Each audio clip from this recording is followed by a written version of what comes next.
직장 내 괴롭힘은 근로기준법에 나와 있는 내용입니다. 보험 설계사는 근로자가 아닙니다. 그래서 형사 절차를 먼저 진행을 할 수밖에 없습니다. 또 반대로 밑에 있는 설계사가 문제를 삼는 경우가 있습니다. 그럴 때는 이 근로자가 아니라는 부분을 잘 소명을 해야 됩니다.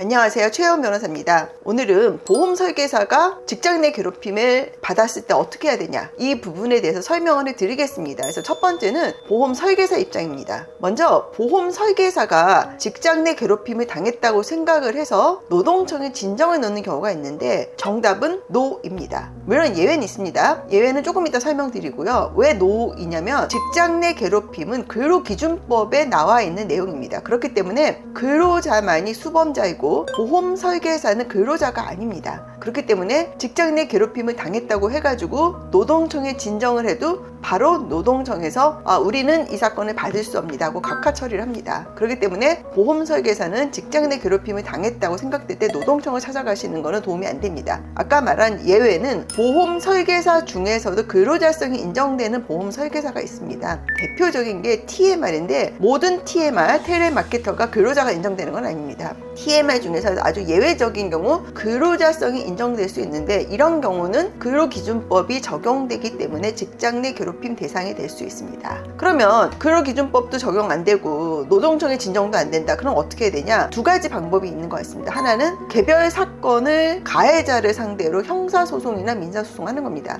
형사고소죠.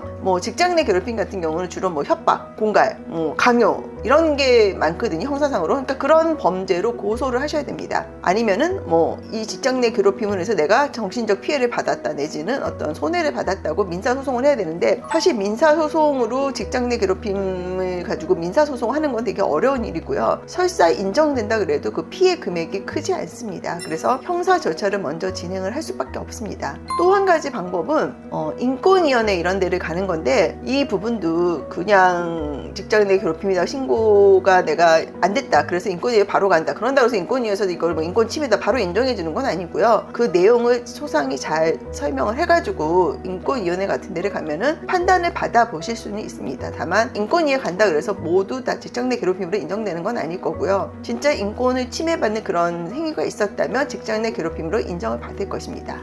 다음으로는 경영인사이드, 그러니까 지점을 운영하는 그 헤드, GA의 대표라든지 아니 사업단장 아니 본부장 이런 분들 입장에서 또 반대로 그 밑에 있는 설계사가 내가 직장 내 괴롭힘을 당했다 이제 이러면서 문제를 삼는 경우가 있습니다. 그럴 때는 이 근로자가 아니라는 부분을 잘 소명을 해야 됩니다. 지금 진정을 낸 이 설계사는 근로자가 아니다. 그러면 이 직장 내 괴롭힘에 해당될 여지가 없습니다. 그렇기 때문에 그런 부분을 잘 소명하는 게 필요하고요. 제가 실제로 GA에서 의뢰를 받아가지고 직장 내 괴롭힘을 이제 진정당한 사건을 처리한 예가 있습니다. 저는 이제 GA 쪽에서 의뢰가 들어온 거고요. 설계사가 본인들이 직장 내 괴롭힘 당했다 이러고 노동청에 진정을 했습니다. 근데 이 설계사들은 일반 설계사는 아니고 TMR의 한 종류였어요. 근데 제가 아까 말씀드렸지만 이 TMR은 근로자로 인정되는 경우도 있고 인정되지 않는 경우도 있습니다. 그렇기 때문에 이게 직장 내 괴롭힘 대상이 될 수도 있고 되지 않을 수도 있습니다. 근데 그 사건은 어떤 사안이었냐면 TMR 측에서는 업무 지시가 있었다. 우리한테 그 전화할 때 이렇게 해라. 이렇게 업무 지시가 있었다. 이제 이런 주장을 했고요. 그다음에 출퇴근 시간이 9시부터 4시까지 강요가 됐다. 이제 이런 주장이 이제 주된 주장이었습니다. 그러면서 플러스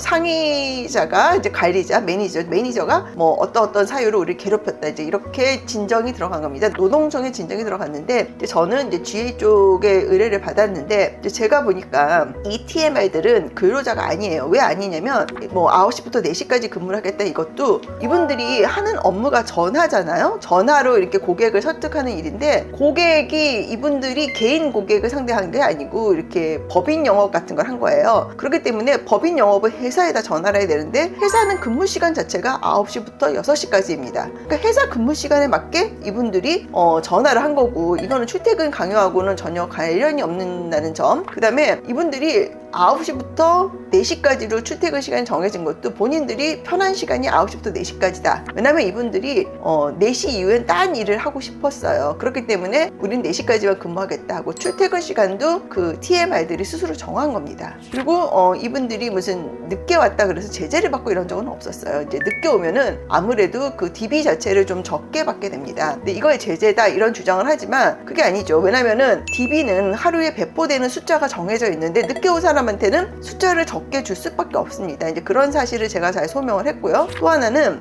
이분들은 업무 지시를 받았다. 뭐 이렇게 전화할 때 이렇게 해라. 이제 이런 지시를 받았다. 이걸 가지고 업무 지시 주장을 했습니다. 근데 제가 이제 의뢰인이랑 이제 얘기를 해보니까 이건 업무 지시가 아니라 조금 더 성공률을 높이는 방법. 예컨대 뭐 우리 합법이라는 게 있지 않습니까? 우리가 무슨 TMR들이 전화를 할 때 잘못하면은 그냥 얘기도 꺼내보기 전에 상대방이 전화를 끊을 수도 있고 이제 그런 거를 방지하고자 이런 합법에 대해서 좀 도움이 되는 자료를 준 거지 업무 지시는 아니다. 이제 이런 거를 잘 설명을 해가지고 근로 감독관이 이 사건은 이제 직장 내 괴롭힘의 대상인 근로자에 해당되는 사안이 아니기 때문에 뭐 각하 같은 처리를 했습니다. 그래서 오늘은 제가 TMR들이 근로자인가 여부와 더불어 직장 내 괴롭힘이 이제 TMR들 입장에서 발생했거나 또 주의 입장에서 그런 진정이 들어왔을 때 어떻게 대응을 해야 되냐 이제 그런 부분을 말씀드렸습니다. 그래서 오늘 제가 말씀드린 내용이 도움이 되었으면 좋겠습니다. 감사합니다.